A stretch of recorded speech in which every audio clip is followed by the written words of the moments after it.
Okay, so this video and social media post did kind of what I expected it would do, which was there would be the side that says, absolutely, my bomb dog will find a gun, no problem.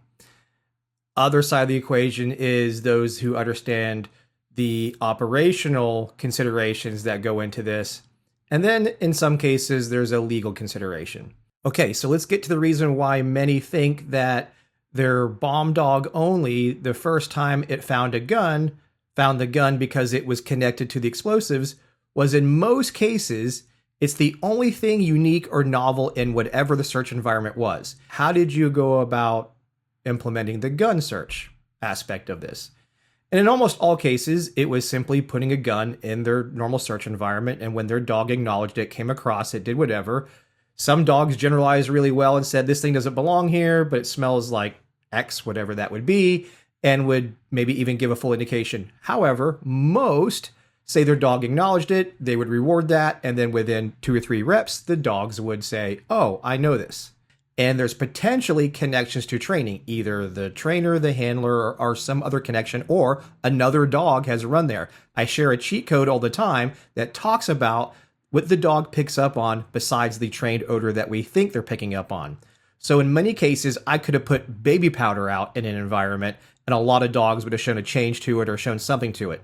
The only way we know is to actually test blindly, does this chemical A connect to chemical B? This is why many times in other disciplines, handlers will go, oh, my dog will find that, because to their experience in the training environments, that novel thing that didn't belong or had other dogs sniff it became relevant simply because of that. It wasn't truly tested in a way that we know the handler had no information, the dog has no other information. It's a blind odor recognition test lineup.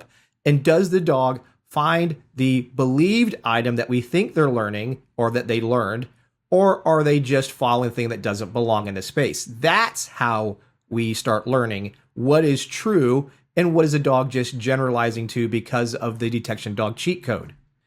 Now, what we've learned through the research was that the dogs by themselves start focusing in on the gunshot residue odor, which is the most prolific odor in that profile.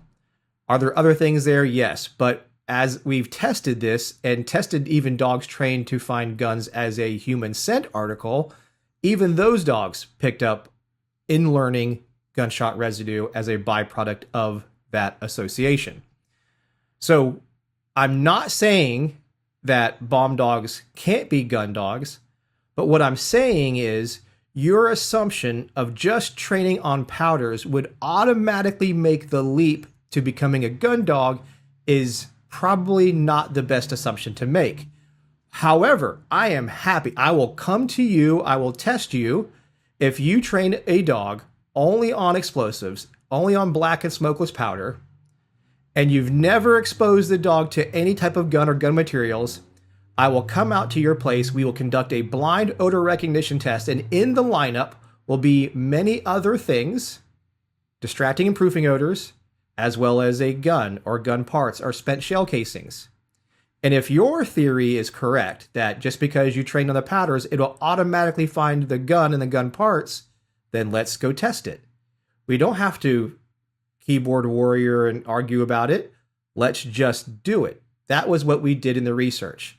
And the research showed us some information. Research is just research. It's not the end all to be all, but it does give us some good, valuable information that we can apply to what we do. Now, whether or not makes good operational sense for a gun dog to be a bomb dog, that depends on your mission set. And many in the military, ATF, federal agencies, law enforcement do both. The dog will find gun and find explosives.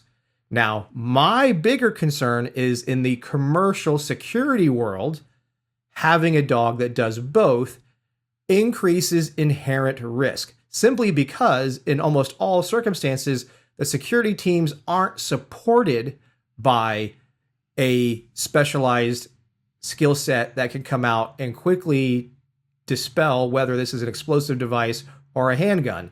And in some cases, there is significant risk to this assumption. Now, if the boundaries, SOPs, TTPs are very clear and in place, we know what the action on fine procedures are, and we go with the assumption that my dog's indicated to a gun, and it turns out we're wrong, well then, I guess we'll be like everything else in society, very reactive to what we do next.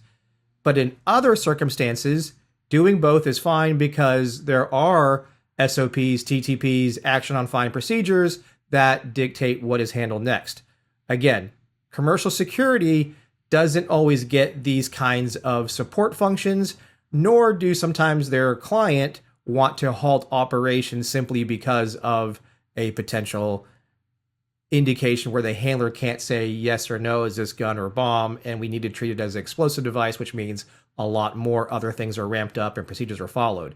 So that's my premise of the video. That's the premise of the conversation I want you guys to have and to think about. Does this match your mission set, or do you think your training really trained your dog to be a gun dog simply by training your dog on black or smokeless powder only without the intentional focus on training a gun as a separate odor? Hope that helps. Tell me your comments down below. Look forward to your replies.